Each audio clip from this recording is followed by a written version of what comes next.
Hey guys, I'm back and the first look is a festival hairdo.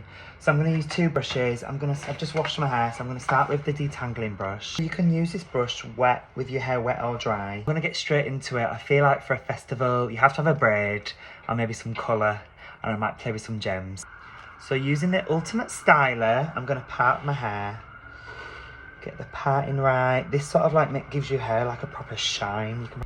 So I'm back. I've straightened out the fronts just because they're a bit flicky, and I'm going to add some little bit of extensions. So I've added some hair, as you can see. I need a long braid for a festival, so it has to be a normal French plait, and I've tied a bobble in, and I'm going to continue all the way down.